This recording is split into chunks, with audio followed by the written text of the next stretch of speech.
Achieved with CryEngine.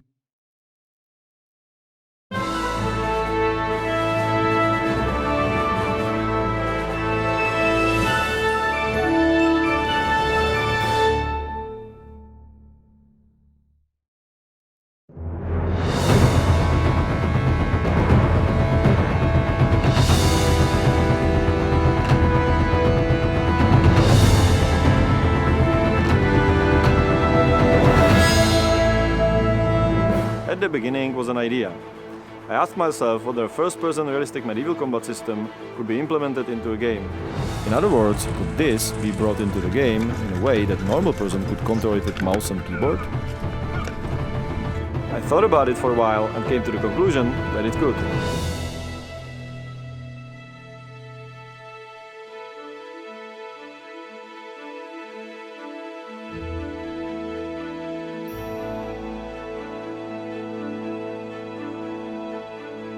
Basically, I had no clue how it should look, but I knew for sure it doesn't look as in the majority of games and movies. The combatants don't spend most of the time in a clinch, and it really doesn't have much in common with ballet.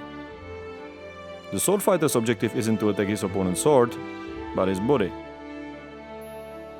Despite a common misconception, you can move around in armor surprisingly well. So, how should it really look then?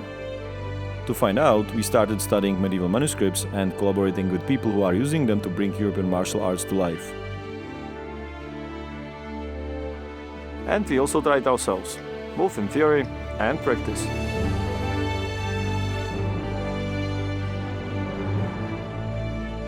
It was a lot of fun, but then came the hard part, to transfer all those ideas into a game.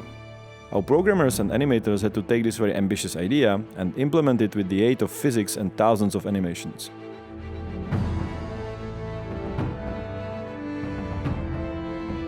You have some system that could work gameplay-wise, and you cannot just put the real animations in it and hope that it will work.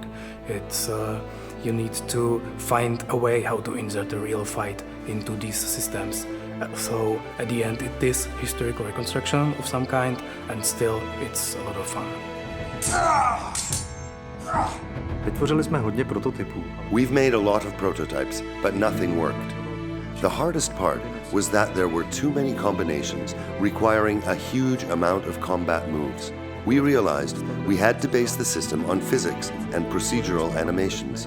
We've developed special algorithms that help the animation to solve problems with the collision of weapons. That allowed us to drastically decrease the amount of animations needed. Of course, for us, the sheer amount of work was a challenge in itself. We have 2,000 animations just for one weapon. That's days here in mocap studio and months in front of the computer to make the animations look cool. The biggest challenge, however, was to make the animations look convincing and historically accurate. The whole system is based on the historical fencing, but there are some details that we had to do differently.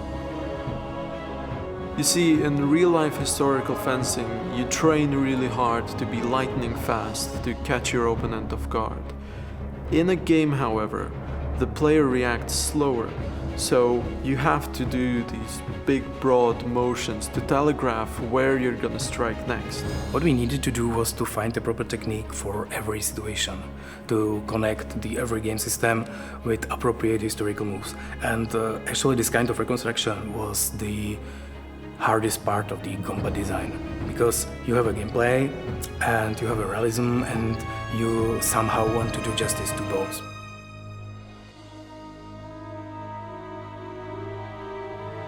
What we actually tried to reconstruct was the feeling of the combat.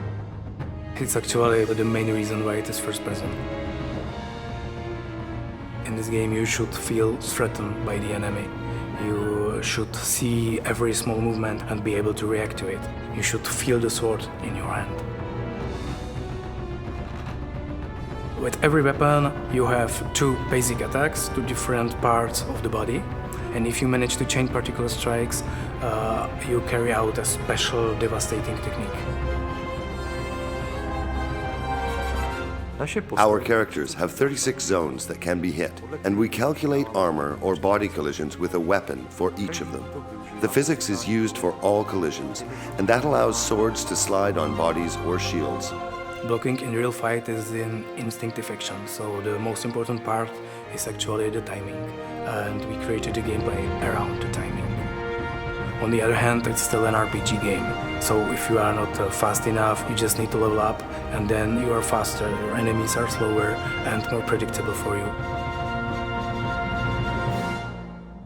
So, this is our combat system.